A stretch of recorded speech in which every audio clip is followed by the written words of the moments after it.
นี่ยากข้าว่ามือนี้1เนาะหรือว่า2นี่ต้องบวกเป็น3ต้องให้หัวหน้าเฝ้านี่สอนปิ้วนี่แหละถามว่าจะได้มื้อคืนนี้ก็สิเกิดเนี่ยก็เนี่ยก็เอาขึ้นเนี่ยจำเป็นแล้วอันนี้ จำเป็นเด้อ พอมือคูณ เดี๋ยวสรุปก่อน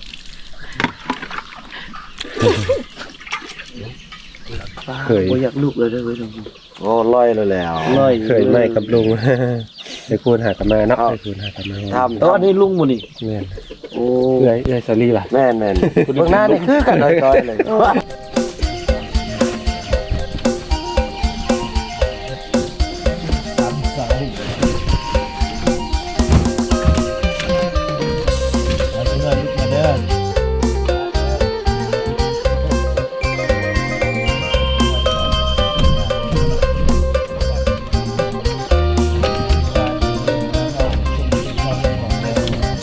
ได้มาครั้งหนึ่งสาบซึ้งอยู่ในดวงใจ ดินแดนที่งามวิไลใครได้ไปเป็นตาสมองมาเห็นข้างหนึ่ง บ่สุก สุนทรหนึ่งมันแสนอ่อนสองสาวใน บรรยากาศในช่วงเช้าอยู่บ้านเผาตองเหลืองพี่น้องสบายดีพี่น้องมาพบกับบ่าวสุกอีกตอนหนึ่งพี่น้องตอนนี้บ่าวสุกกะอยู่บ้านเผาตองเหลืองพี่น้องกะเป็นช่วงเช้าๆเลยพี่น้องบ่าวสุกได้จังทำการเป็นนั้นพากันนอนเลี้ยงอยู่นั่นเนาะเพียงเนาะก็ตื่นสายมาในช่วงเช้าๆเลย เดี๋ยวบ่าวสุกพามาเบิ่งช่วงเช้าๆว่าชาวเผาตองเหลืองเฮาอยู่เมืองเพียงนี้เนาะเพิ่นกำลังเฮ็ดอย่างกันอยู่พี่น้อง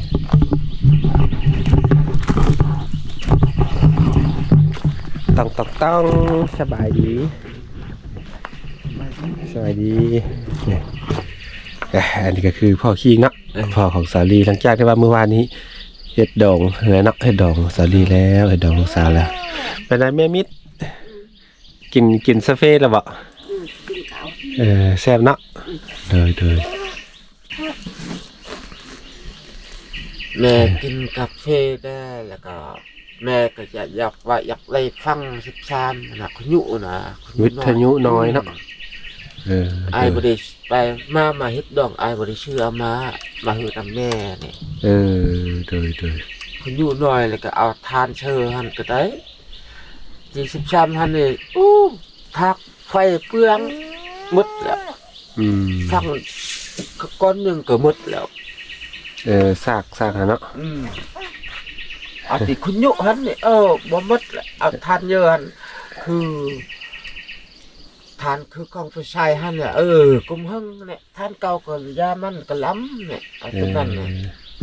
เดี๋ยวพี่น้องก็คือเพิ่นบอกว่าเพิ่นอยากได้วิทยุน้อยเนาะ ยุเยอะก็ได้ วิทยุเยอะก็ได้เนาะต่อสิว่าใส่ถ่าน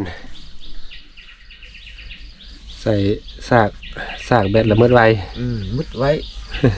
ซากแบตดิโซลาร์เซลล์เมิดไว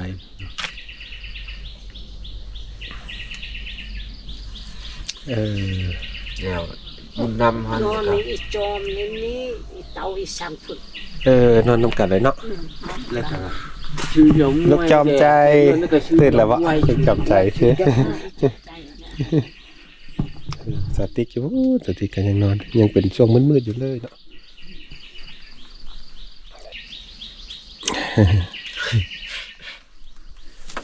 ตื่นนอนแล้วลูกจอมใจสบายเนาะอยู่พี่ละสบายตื่นสวยก็ได้อยู่บ้านพุ่นตื่นเช้าบ่ลูกจอมตื่นสวยอยู่เนาะไปบ่ไปอยู่น้ำปูน้ำใหญ่บ่ยังบ่ทันอยากไปเนาะ เยอะหั่นบอกบ่ไปบอกบ่ได้ไปเข้าห้องเฮียนตื้มบ่เยอะก็บอกแล้วบอกบ่ไป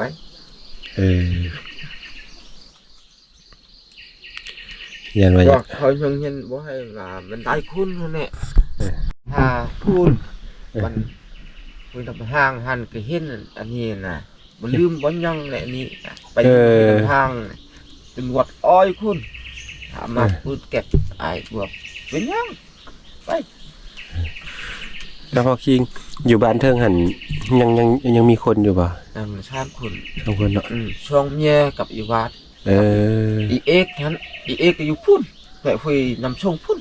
อืม เขาอยู่เป๊ะมานอเวน อี แต่ เอก นำช่องฮะเนี่ย อีเอกอีวาดแล้วก็อีนกใหญ่ อีนุกไงแล้วก็อีคนไทยกับอีชุกชวาดก็อยู่เนี่ยตุ้งปกบักน่วงเนี่ย อยู่บ้านอยู่เทิงนี้ อยู่บ้านเทิง อยู่ไกลๆดีเนาะได้ลูกจอมได้ลูกบ่ลูกจอมกำลังเนาะจังไดจังลูกเนาะเลยพาบ่สุกย่างเลาะนี่เนาะไกลๆนี่เนาะบ้านเฮานี่เนาะไปเจาะเบิ่งสาวลีเนาะเจาะเบิ่งน้ำเอลี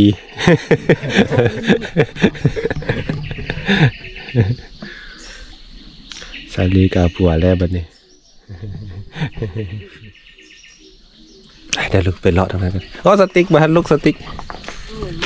เมาแห้งเมื่อวานนี้สติ๊ก แห้งเด้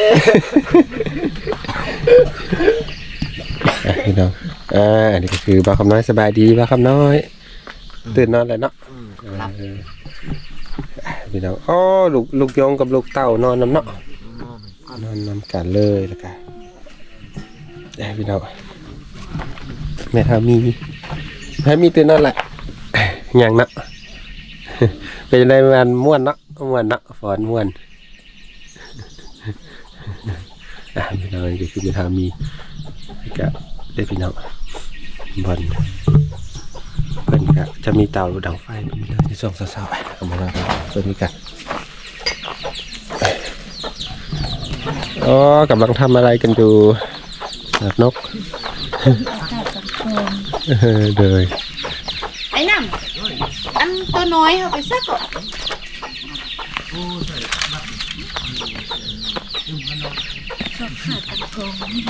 ขาตังกล้องก็เห็นแต่ขาตังกล้องใหญ่อยู่นั่น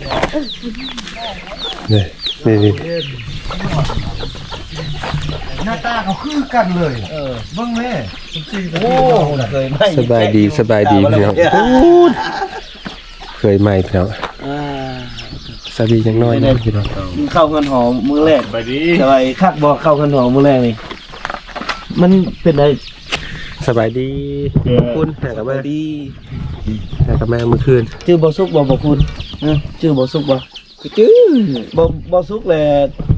ต้องฮักแล้วซาลี่เอาผัวปะแล้ว พอดีเติมพอดีแบตหมด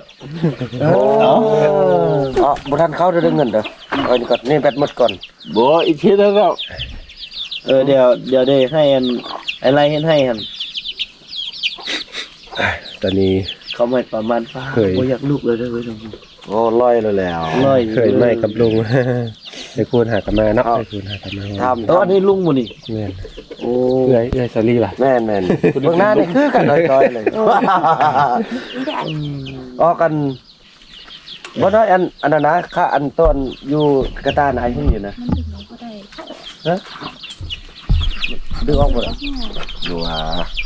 นี่ เป็นไงบ่คูณ ต้มง่ายๆต้มมันเตาแก๊สไอ้ โอ้คนน่ะเผามีเตาแก๊สบ่คุณตอนนี้อยู่ใส่แล้วบ่คุณตอนนี้อยู่ใส่อยู่ป่าคุณบ่ เนี่ยอยู่นี่อ่ะนั่น ทั้งแรกนี่ว่าแต่เที่ยวไปป่าอยู่ เทปเทมาเจ้า ได้ยินเขาว่าในว่าความจริงเนาะได้ยินอันไอ้ข้ามเนาะน้องเคยไปซื้อเครื่องอีกประเด็นเนาะอยู่ข้างนอกแล้วเนาะแล้วน้องอันเพิ่นเล่าดองให้น้องฟังมันบ่แล้วน้องก็ว่าโอ้ยอกหักมันบ่โอ้ตรงๆเลยอกหักแท้ๆป้า โอ้ฮักก็ไม่ อกหักกับผู้ใดอกหักกับซาลีนี่โอ้ยบ่บอกแต่ก็สิหน้าบอกแล้วพี่น้องเนาะอย่ามันได้ก็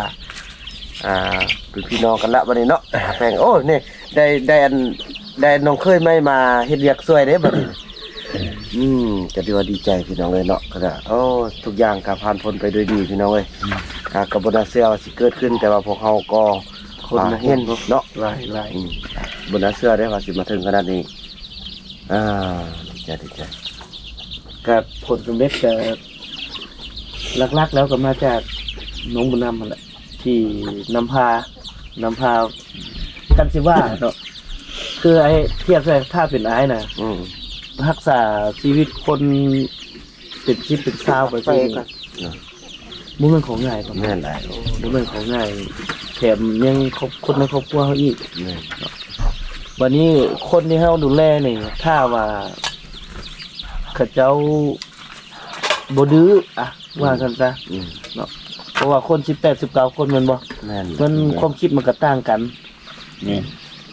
บอกผู้นี้พะยังผู้หน้าบอกผู้หน้าพะยังผู้ใหม่อีก เปลี่ยนสลับกันละปัญหาแล้วมันบ่มีวันสิ้นสุดนั่นน่ะก็บ่เป็นหยังอย่างน้อยก็ได้ผู้ช่วย แม่น มาเติมอีก พยายามเราก็จะจะ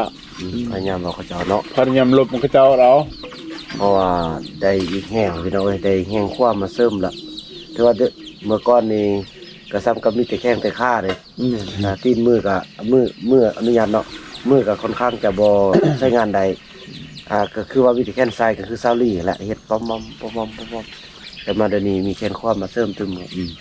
ก็ดีละทุกอย่างมันคือจะเที่ยงย่างเที่ยงแล้วก็เวียก็คือจะออกมาดีได้ดีที่สุดแหละต่อไปสู้เสือกันเนาะโดยสู้กันแล้วพี่น้องเลยเพราะว่าจุดนี้นี่ก็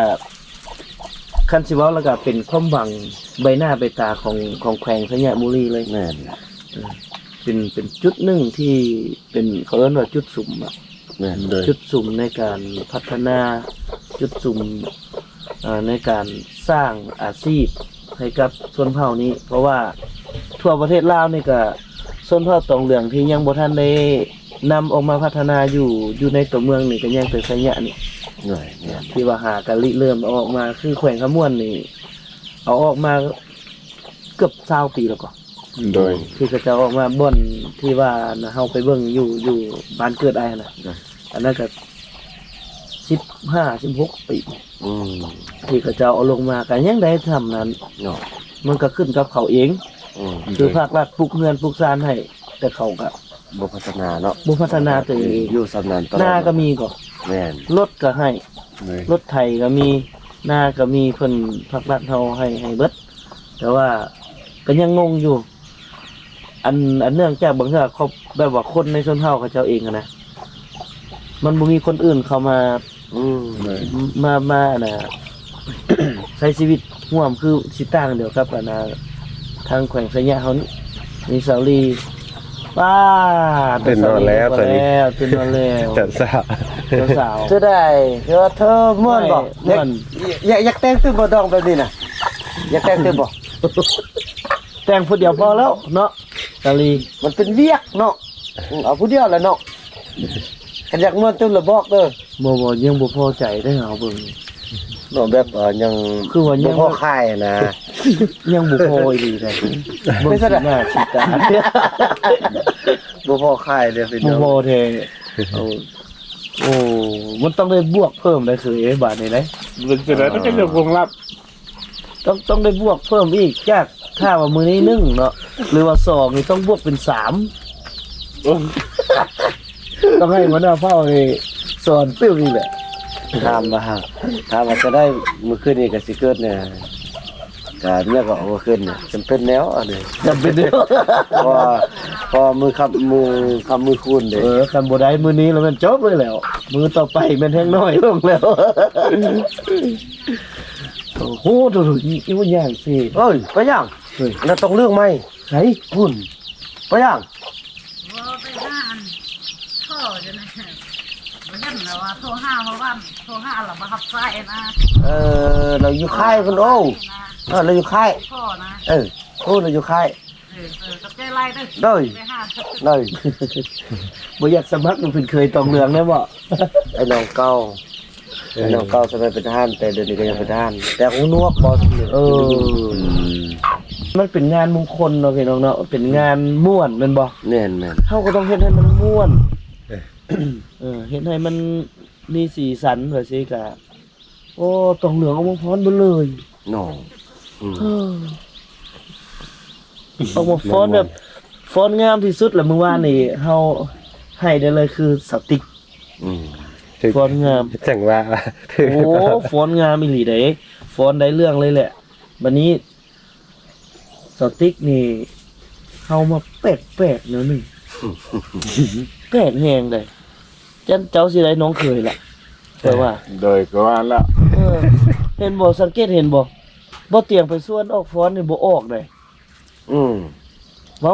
บ่สุกสิออกไปได้บ่พูดผิดจับตั้งย่างไปเลยหนวเจ้าสังเกตบ่ โดย วันนี้สิมีอันผู้หนึงอีกบัดนี้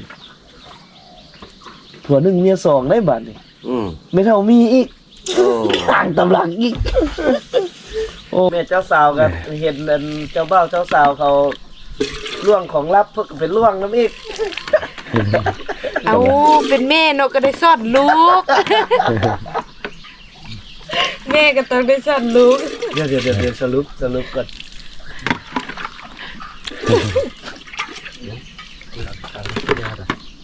เป็นต้มน้ำเนาะสนุกกับต้มน้ กำลังกินกาแฟ ได้โอ้ก็บ่ดีก็บาปได้เอาดิได้เท่าไหร่เมื่อคืนนี่ได้เท่าไหร่ ำ